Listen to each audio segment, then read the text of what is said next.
Hey everyone, it's Natalie. While you're listening to today's episode, make some mental notes or maybe some physical notes on the connections and thoughts that are coming to your mind. And then send us a voice memo via Facebook or Instagram to let us know your ideas. We'd love to feature your voice and your perspective on episode 4. We look forward to hearing from you soon.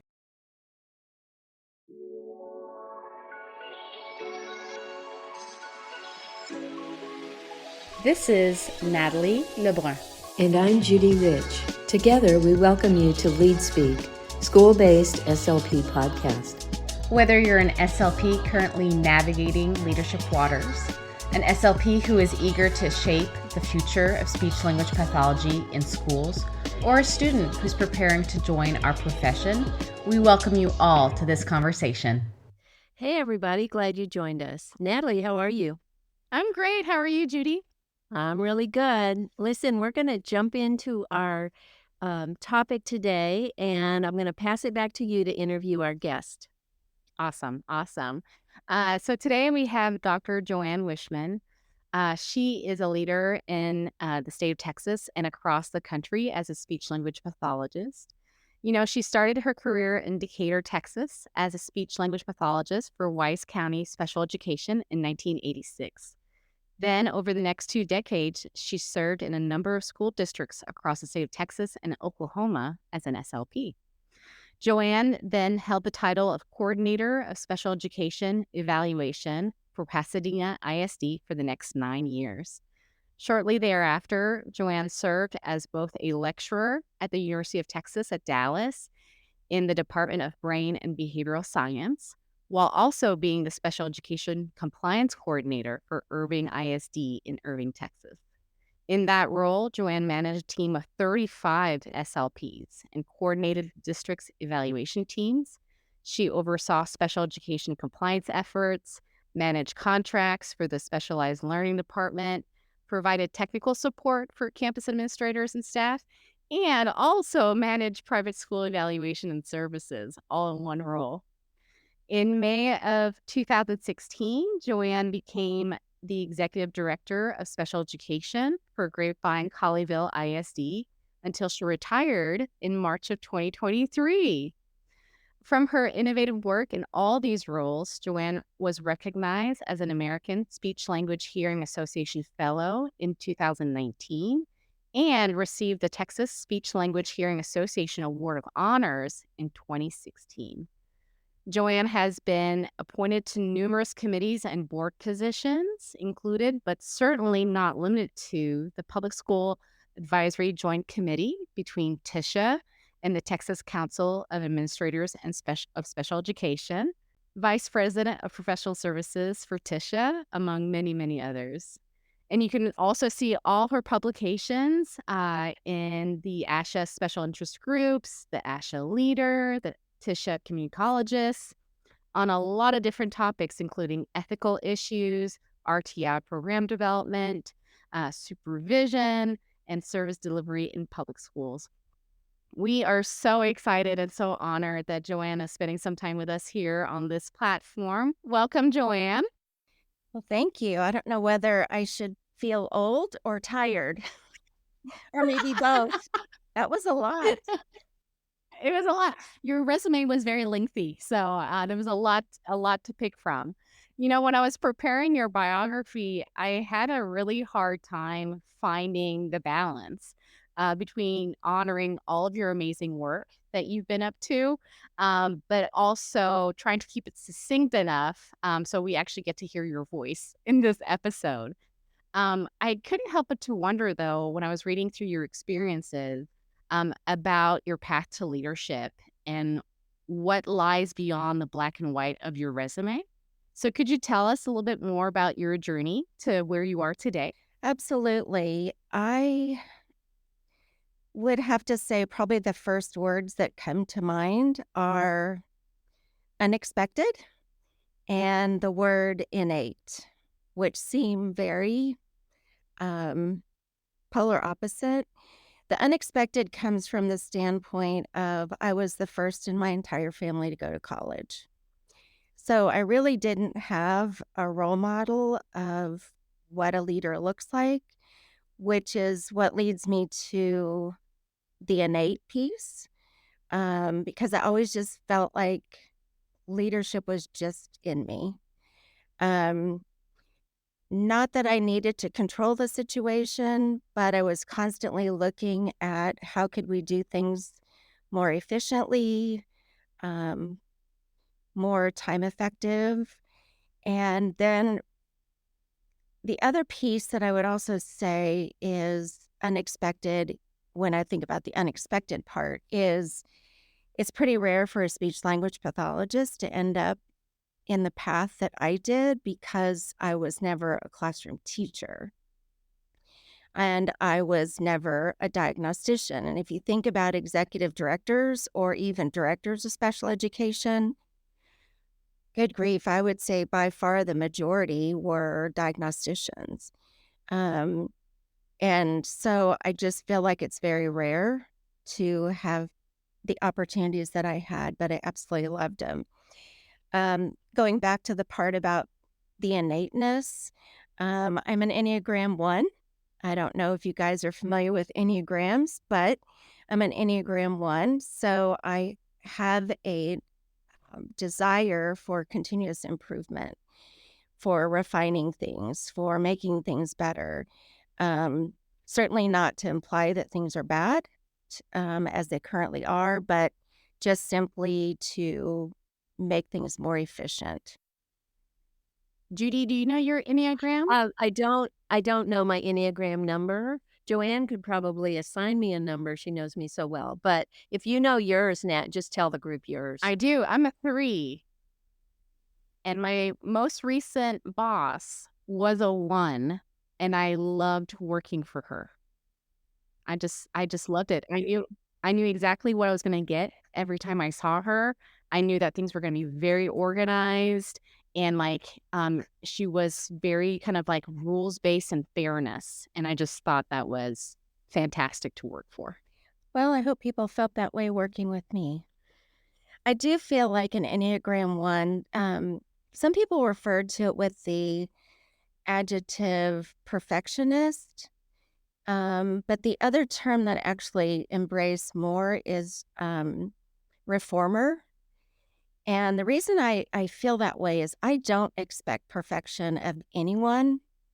And I truly believe we're all humans, we make mistakes. So I don't expect perfection, but if I'm going to expect perfection from anyone, it's myself. And so even when someone missed a timeline, I was thinking, what could I have done as a leader to have helped with that situation rather than being frustrated with the individual who missed the timeline. So that's just a little bit about Enneagram 1, which is completely off topic. No, it's not off topic.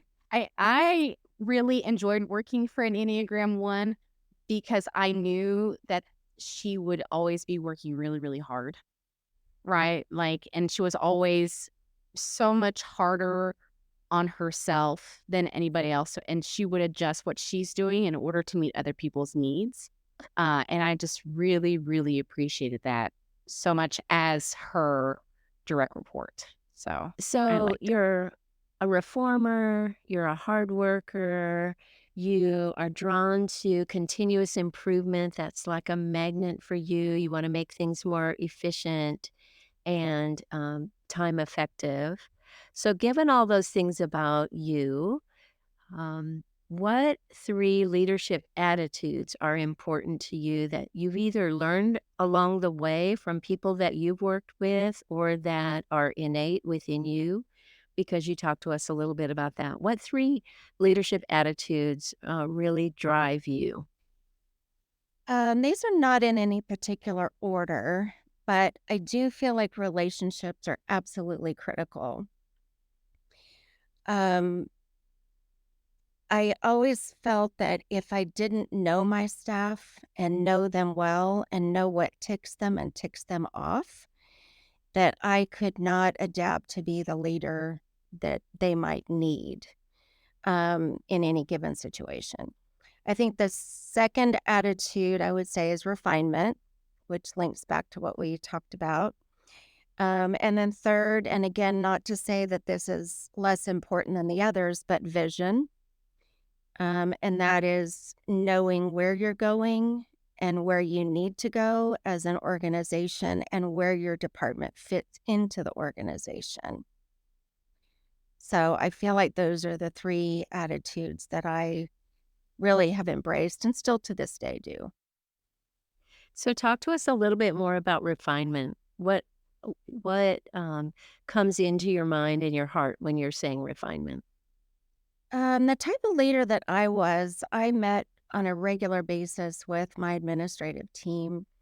And I think initially when they were first getting to know me, they didn't want to speak up and say, hey, that's a really dumb idea, or I don't think that's going to work here, or um, anything that would be viewed as an objection. But then as we got to know each other, they realized, no, I long for that feedback because I can take that feedback and figure out how do we take where we are and refine it to move it in the direction we need to go. Um, I personally don't have a problem in the world saying that was a bad idea. I screwed up.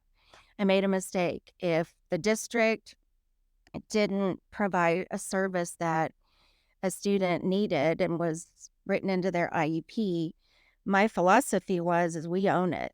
We tell the parent, we're really sorry, we dropped the ball here, and we owe you some compensatory services, or we owe you fill in the blank, um, whether it's an evaluation or whatever. But to me, that was just, I felt like that links back to the relationship piece too.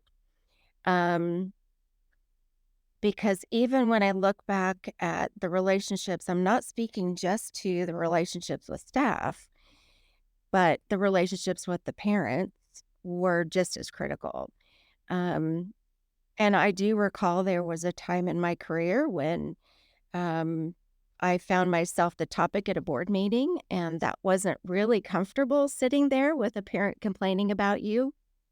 But I realized they were coming at it from an angle of they had been told something that they didn't realize was false information, and they were seeking the best thing for their child. And so even stepping back and bridging that relationship with them um, helped with us moving forward in a very collaborative approach. And it wasn't just one parent, and that multiplied to many other parents. I think people figured out that I truly believed that I was the best advocate for a student when something was going wrong, or when a parent was upset about something. I felt like it was our job as employees to figure out what does the child need, consider the parent's input, and advocate for the child.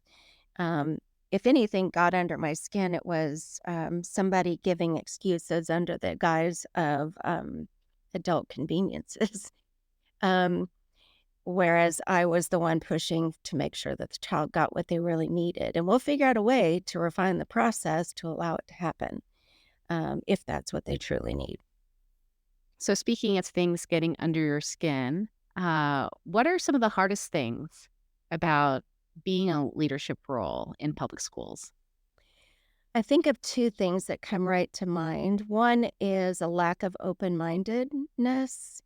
So, really listening to what the person is upset about or concerned about.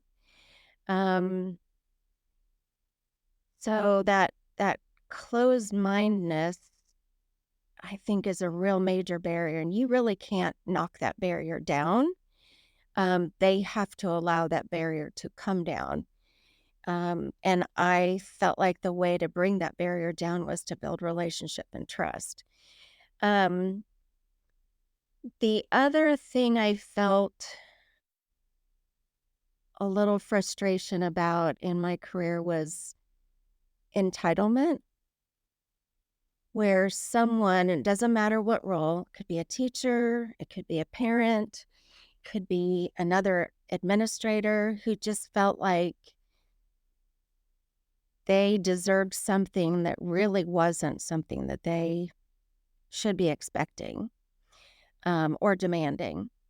And I think in particular of someone who is taking on that excuse giving. Well, I've never had to do that before, or why should I be the one who has to do that? That's not fair that we have to do that for this child or this family. Um, and to me, that speaks of entitlement. That whatever we're trying to accomplish on behalf of a student is causing them to feel like they are mm, being inconvenienced, or that's not what they deserve. Um, so that's probably the two things, the closed-mindedness and entitlement. Wow, really, really thought-provoking, JoAnn. Um, okay, so based on those things that seemed hardest for you, and based on the fact that a lot of times leaders in public schools don't really have control over uh, crises that pop up where you have to respond immediately. I want to combine two different concepts and into one question, and then just let you talk as long as you want to talk about these. But the first one is sometimes you're in firefighter mode because you're putting out crises or you're responding to a deadline where you didn't have nearly enough time to gather the data that you always like to gather in order to make your case.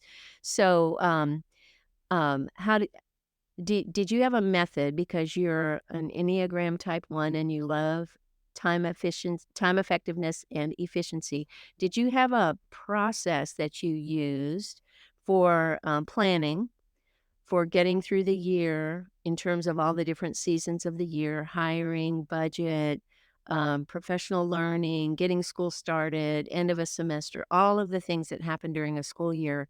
And did you have a way that you approached planning for various seasons of the year? And did that planning allow you then to more easily move out of the crisis quadrant when things were spinning out of your control? When I was the executive director of special education, my position was not on the superintendent's leadership team initially. All of the other executive directors, like curriculum and instruction, executive director over campus administration, executive director over technology, fill in the blank. All of those positions were on the superintendent's cabinet or administrative team.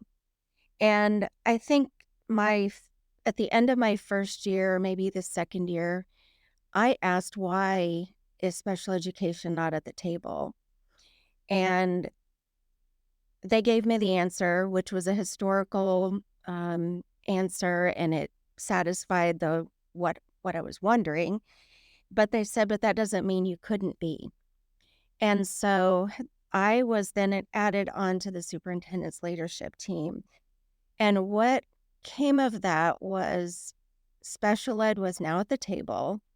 So we were now taking a more inclusive approach to planning and making sure that the needs of all students were considered when we were talking about everything from curriculum development to building a new facility to ordering new desks for a campus, or um, class schedules, or even the school calendar. We were able to have that special ed voice at the table and plan proactively rather than a plan being put into place and then retrofitting special ed to fit into it. And I think simply because of that one adjustment, we thwarted many problems that had been occurring. I'll give you an example. We had our facilities team come in and talk about they were purchasing all this new furniture and flexible seating and all this really cool stuff to outfit the classrooms. And the lady who was presenting made the comment that this will be for all of the standard classrooms, and then we'll come back and do the specialized classrooms later, such as the science labs and the art, room, etc. And So I asked the question, well, what about the classes where special ed instruction is taking place?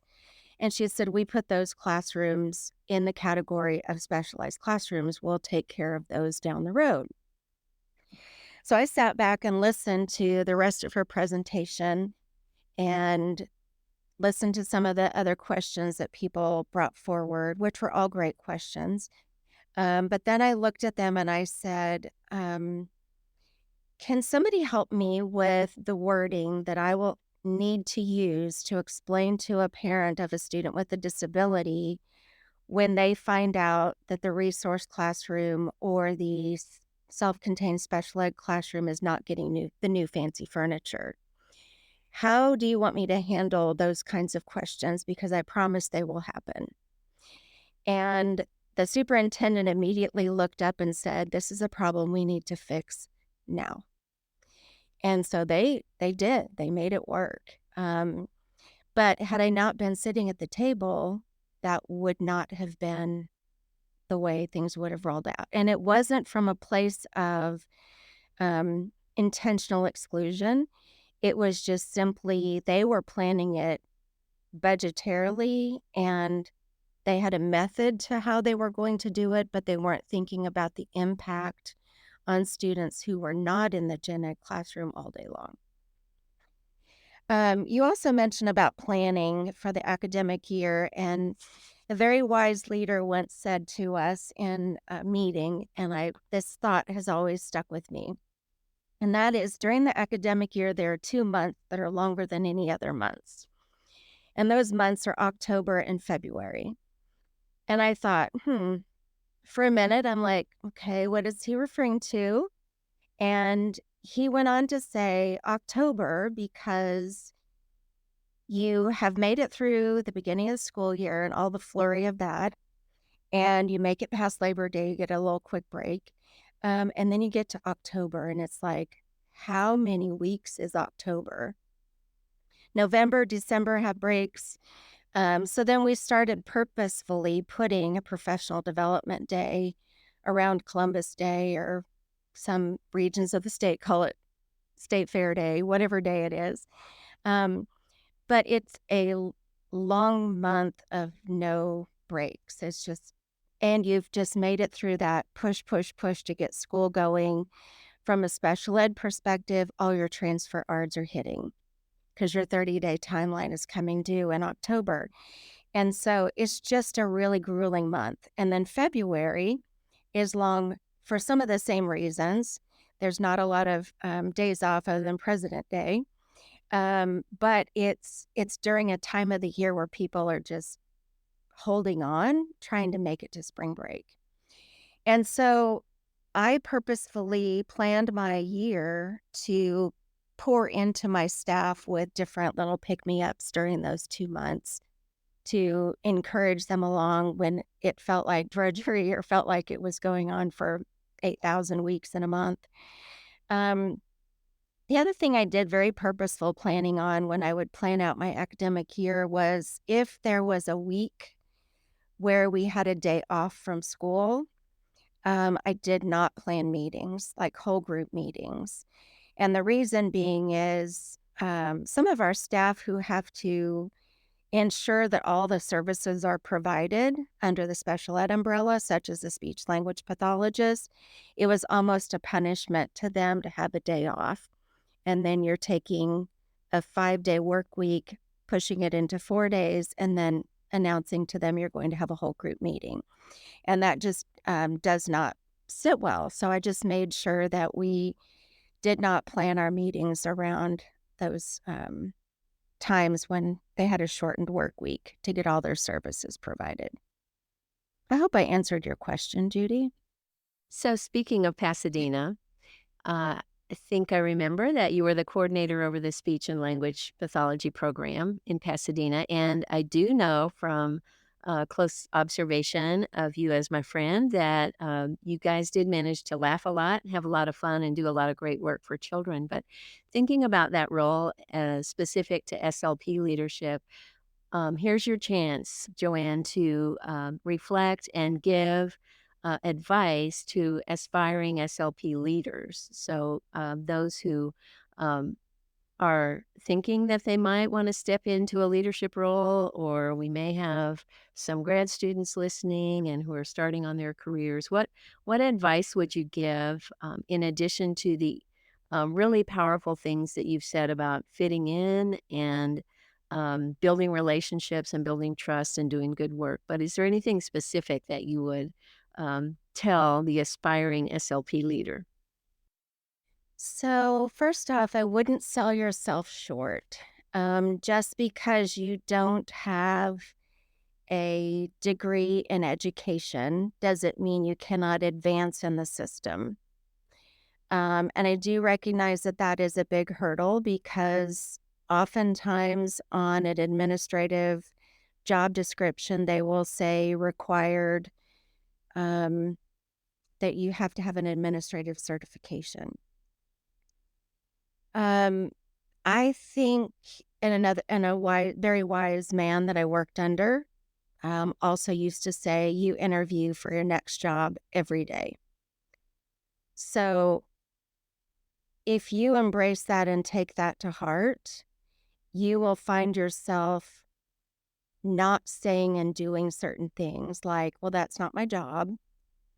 You will not find yourself walking out the door when the bell rings saying, too bad, I'm sorry, there's still a huge line of cars.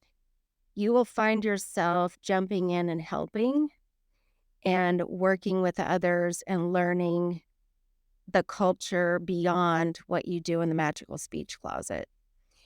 Um, it is very important to understand where speech fits into the bigger system. And when you really understand that, you'll realize it is a very important role, but is a very small piece of the giant puzzle. And I'm definitely not minimizing the role because I truly believe it is critical and it teaches kids lifelong communication skills. But you need to see where does that fit into the bigger picture. So as a speech language pathologist, you need to know the curriculum. You need to know what the teachers are being taught. You need to know what the professional development is that the teachers are getting.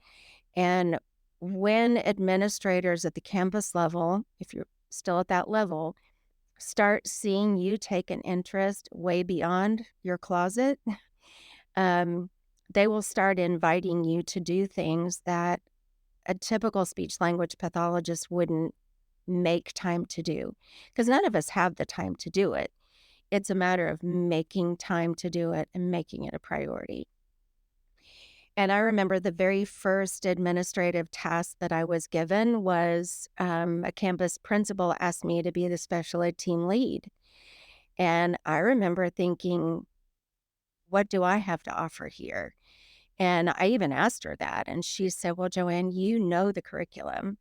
You know what the teachers are doing in those classrooms. The teachers in the classrooms, we called them an able classroom, but it was a classroom for kids with autism.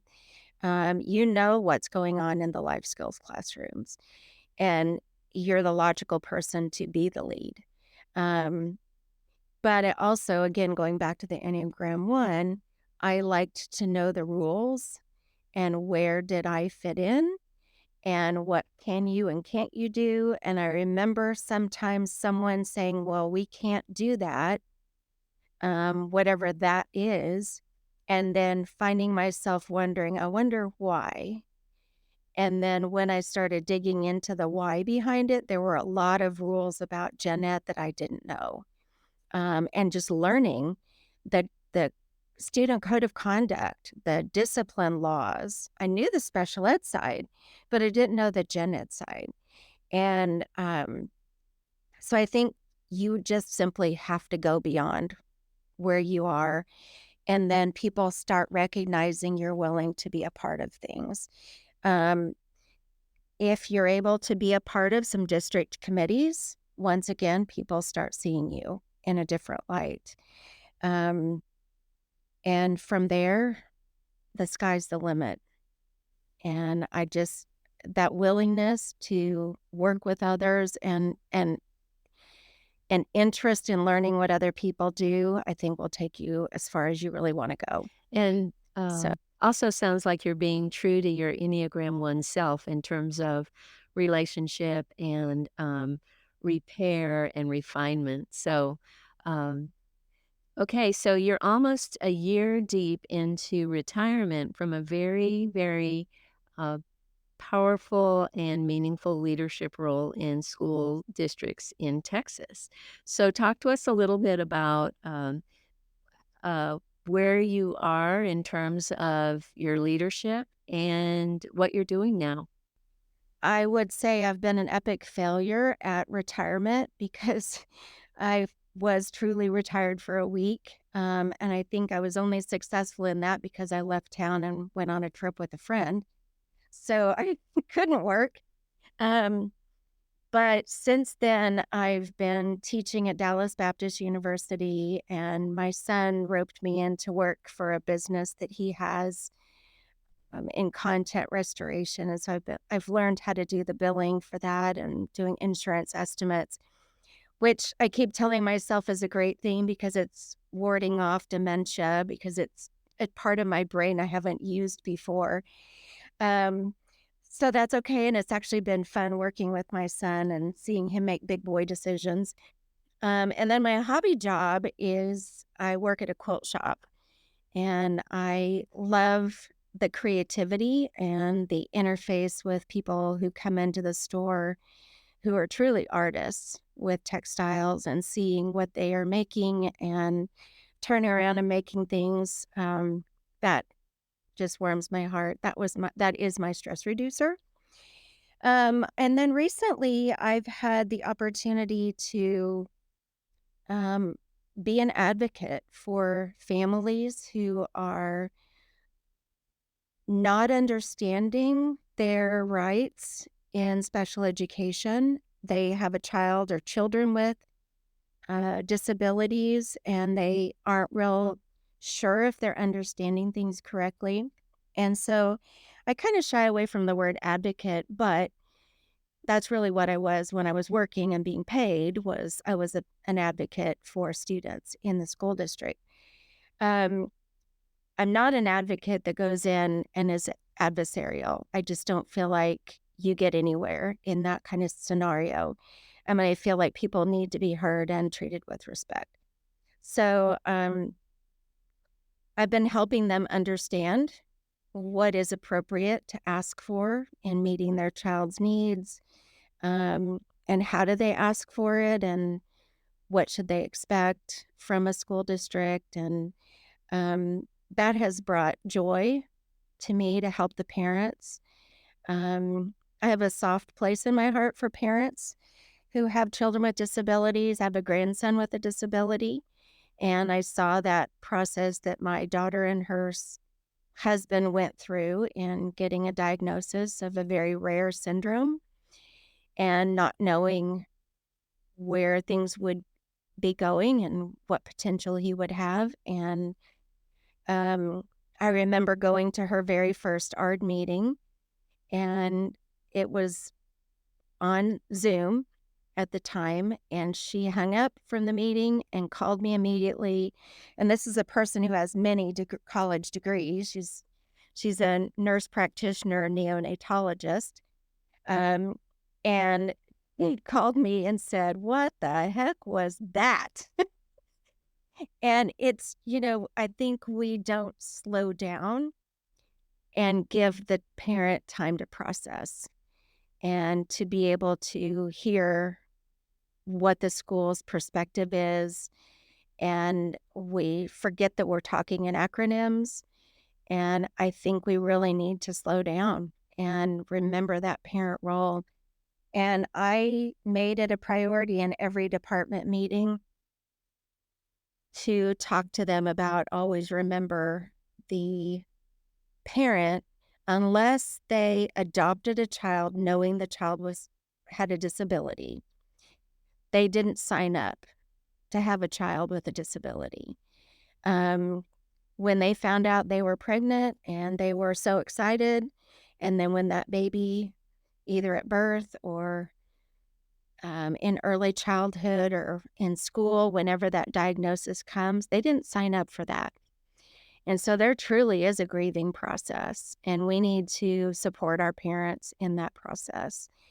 And they're going to go through different phases and they're going to be angry. And sometimes that anger is not necessarily at the school district. It may appear that way, but it may be that they're angry that they have a child with a disability and their child can't do what other children can.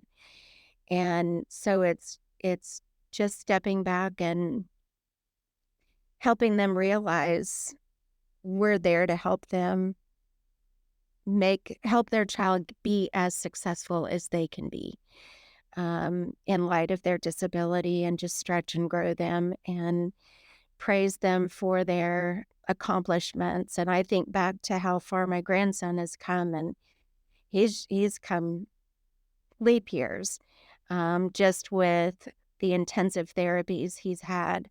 Um, and that was because the parents kept pushing. When he was 3, he would go to speech therapy for a full hour and he would participate. And he would go to PT for an hour and OT for an hour. Um, and he's just doing great. But it's still, um, he's probably not going to be able to do exactly what every other child can because his motor skills are impacted. But just being able to um, help them. So I don't know where that might lead, but I'm enjoying I'm enjoying being retired.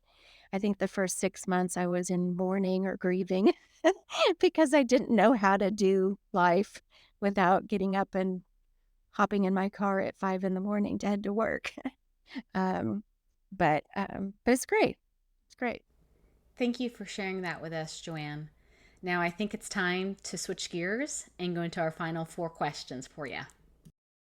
What are your 3 forever favorite songs? Oh, goodness. They would all be in the category of praise and worship songs. That's just where my heart is. But one that comes to mind is "Oh, Come Let Us Adore Him."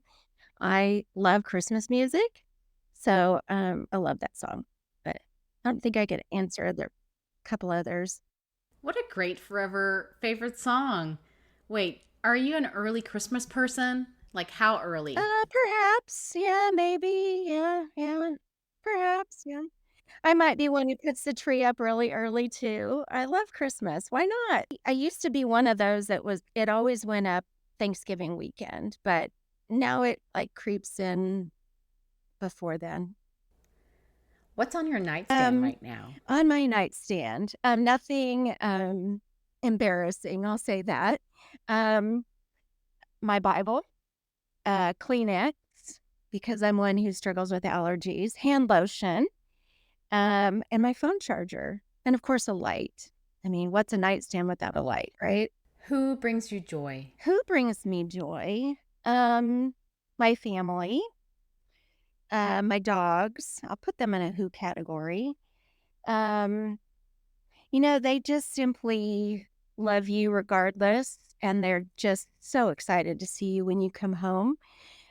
So they do bring me a lot of joy. And then just the relationships with other people. Um, I, even though I'm gone, and I purposefully have put some distance with the most recent employees I worked with, to allow the new leader to lead. But there are friends who you just can't not be with, so, or not talk to. We may not talk about, what's going on in the school district, but we still have a good laugh together, have that camaraderie, and just that peace of knowing that you've got people there for you during the thick and thin, like Judy. I mean, good grief. How many times have I called you and told you some crazy thing I've done and just laughed foolishly? Like the time I forgot to take the gas pump out of my car and drove off, and the whole thing disconnected, and I just laughed so hard at myself and was terrified at the same time. But it's like, what do you do? A whole thing came off, And it's like, don't get me started, because then there's the time that you flew up to Dallas to do a workshop and you brought books because we were going to work over the weekend, but you forgot to bring clothes. So we went to Walmart at 9 o'clock at night when the dressing rooms were closed, and JoAnn was behind all of the clothing racks trying on clothes. But boy, she got comments about what a cute outfit she had on. You ladies sound like a lot of fun. I'm hanging out with you guys at the next Tisha convention. All right, time for the last question. What is leadership to you in one word? Okay, I don't like the one. I don't like the limit. If you're going to make me say to one word, I've said relationship over and over again, so I'll sneak that one in. But I think the one word would be journey. So it is a journey, and it is a process of learning, and it is a process of learning about others and what they do, and how you can work better together. And it's a fun one.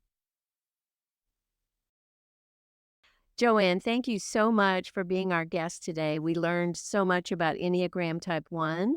We learned about thoughtful relational leadership and just how important it is to be crazy and have fun while you're doing important work for students. So thank you for sharing so much of yourself with us.